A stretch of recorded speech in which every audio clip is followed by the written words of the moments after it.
So Bellator is Saturday night on the Paramount Network. Your headliner, Chael Sonnen versus Quentin Rampage Jackson. We can kick off with the main event. In this fight, and obviously Chael's on this show, and Chael's a buddy of mine.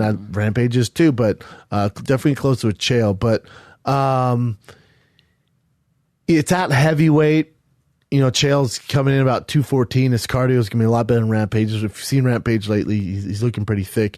Rampage just has to land one, and it's going to be a tough night for Chael. I don't know if he does. I think Chael can get a decision victory here and just outwork Rampage if he's smart. The biggest question is who wants it more when they're in there. Both these guys are at the latter end of their career. It's a huge question who wants it more. Who really wants this fight more? And it's a toss-up. You never know what you're going to get. You have no idea what you're going to get in there. You know, Rampage has been kind of on a tear since he joined. He's been bouncing back and forth between Bellator, but he's been doing pretty well. He lost his last fight and decision to King Mo. Chael beat Vanderlei. Again, these are two old vets. And I tried asking Chael when he's in there, how long do you want to do this? Do you still get up for this? And he says every day is a struggle in practice, and getting the motivation is something I have to do. It's not something I want to do, some stuff like that. So when I hear that, it's like, who's going to bring their A game? I think, just Chael, just off his pure tenacity, his wrestling skills, and his cardio gets the decision win against Rampage Jackson. And then your co-main event is actually the best fight on the card. You got Rory McDonald, who's in some respects the number one pound-for-pound welterweight on the planet. He beat the UFC's champion Woodley, if you remember, and he's fighting Douglas Lima, who's the greatest knockout artist in Bellator history. It's an amazing matchup. It really is. It's such an intriguing matchup. Douglas Lima's beat all comers in Bellator. Rory McDonald, he had his debut against Paul Daly, looked amazing. So, just off competition, Roy McDonald's faced the who's who in the welterweight division and has beat him. It's tough to pick against Roy McDonald in the fact that Lima hasn't faced the same quality opponents, but he's destroyed dudes. He literally has the most knockouts in Bellator history. He destroys people. He handled Lorenz Larkin, who's not an easy fight. He handled Lorenz's first fight. He beat Paul Daly, who's an amazing striker. So I would assume Lima's a big underdog here, and for the right reasons, just because Roy can do it all. If you want to strike, he'll strike with you. If he wants to grapple, he'll grapple with you. So I think Roy gets this done. I'll say second round TKO. Chael's the underdog, huh? Chael's the plus 145. Wow. Guess undersized. All right. But they don't have the Lima odds on there, do they? I'll find them, though. So, so I got Chael as a dog. I'll take Roy McDonald, who's obviously a big favorite in that. Then there's some other notable fights on there. You know how Bellator does it. You're always going to notice a lot of these fighters on the card, especially when they stack these, especially for the launch of the Paramount Network. You got Aaron Pico, who's kind of the biggest prospect in mixed martial arts, UFC, Bellator, Invicta, whatever you name a league you want to name. Aaron Pico's your biggest prospect. He's coming off his first win. He had his first fight in Madison Square Garden at Bellator, which he was kind of embarrassed. He lost, but he's young, so he is 1-1. He's fighting at 145 now, and his last win against Justin Lin was a vicious knockout. The kid has all the tools. He has the right mind frame. I've heard just monster stories about him in training camps, and expect big things out of him. He's going to get another first round KO. And then you got Michael Chandler, who's kind of the face of Bellator, who's really exciting to watch. Good night of fights. Solid night of free fights on Paramount TV's launch. So there you have it. So obviously Chandler, I got Roy McDonald, Pico, and Chael Sonnen. And Chael Sonnen is my dog pick on that card. And for the UFC, it's the big UFC Boston card, UFC 220. When I say big, just the first two fights are the real big ones.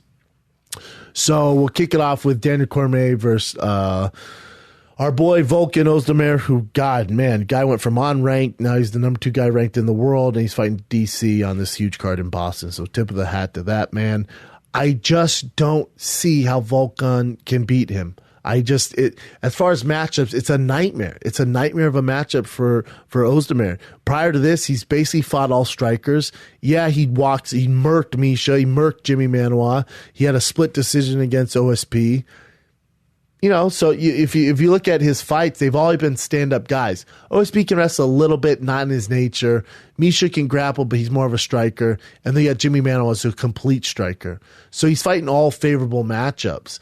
Well, when you come over to DC, everything that Volkan's all right at, DC's great at. He's great at. So DC is the baddest light heavyweight on the planet walking this earth, not named John Jones, and no one will beat him.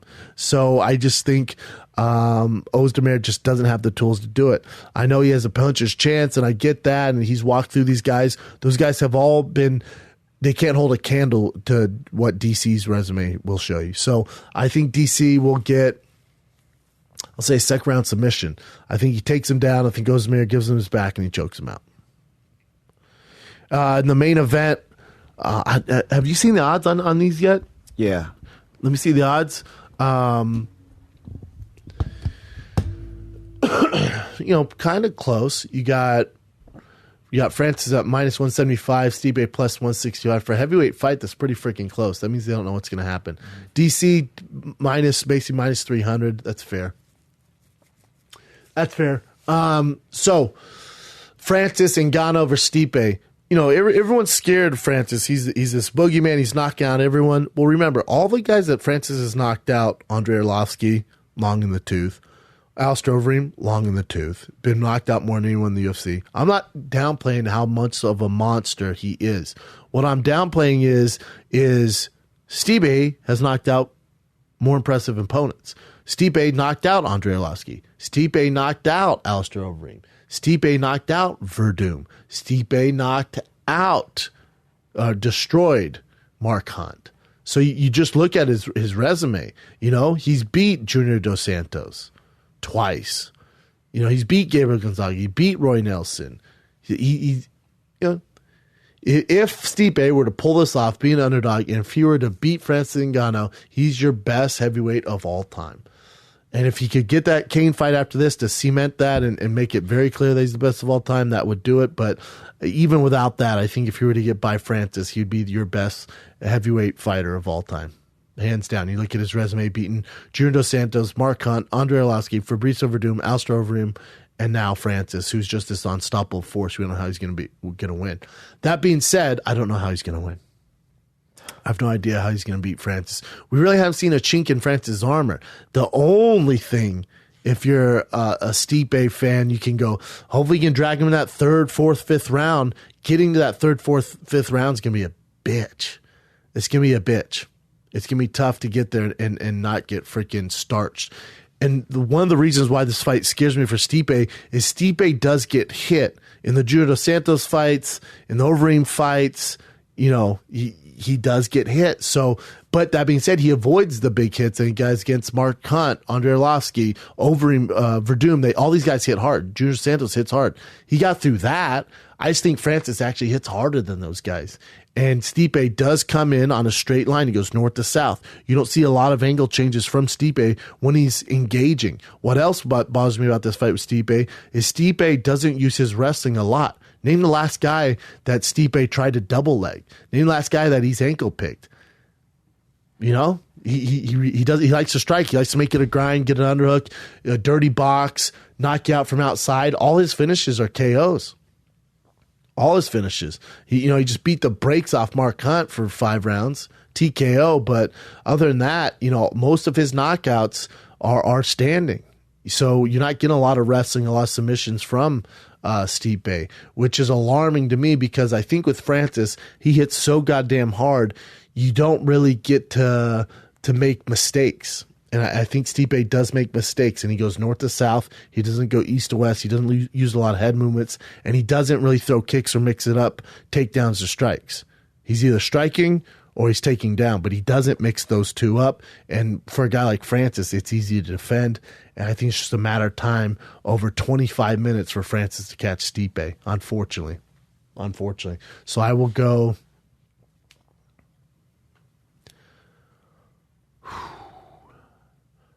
First round knockout, Francis. And that pains me to say that. I'm rooting for Stipe.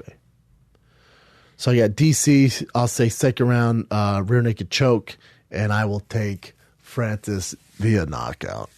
Ugh, that sucks. I'm rooting for Stipe though. I will be there in person. Say what's up, Boston.